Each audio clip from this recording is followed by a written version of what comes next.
Sunday afternoon, West Ham faced Newcastle in a 2 p.m. kickoff at the London Stadium.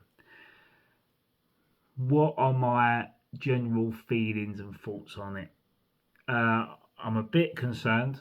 I'm a bit concerned with the fact that Newcastle tend to be a team that are um, always been a bogey side for West Ham at the London Stadium. I don't think we've won a game at the London Stadium against Newcastle for quite some time.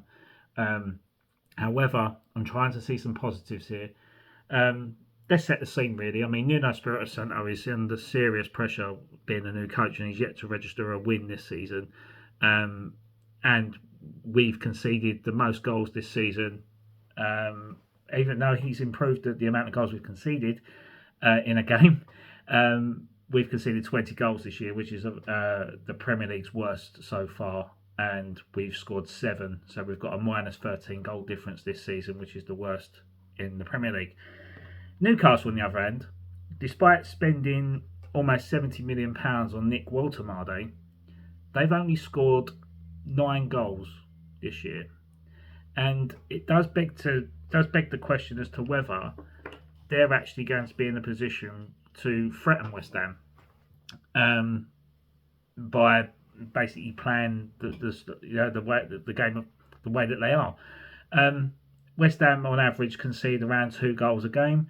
Newcastle score 1 goal a game. So when you look at that, it could be a very, very narrow game. But the pressure, like I say, the pressure is on. You know, you've got the sit-in protest after the game, and ideally, if West Ham fans are going to be hanging around, if West Ham are losing 3-0 at half time, I can't really see that sit-in protest working because I think most of the fans will go home very early if we've got no chance of getting anything back in the game. So it could work in our favour that West Ham do remain in the game in terms of being able for the fans to protest afterwards. My prediction, I think we're going to get something. I think this is going to be the first win under Nuno Espirito Santo.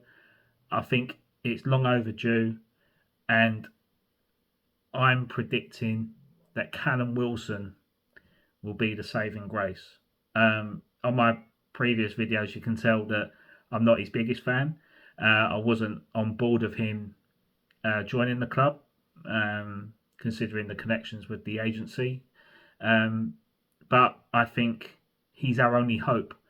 And how fitting would it be that Callum Wilson would score the winner against his former club to help West Ham boost their relegation survival chances?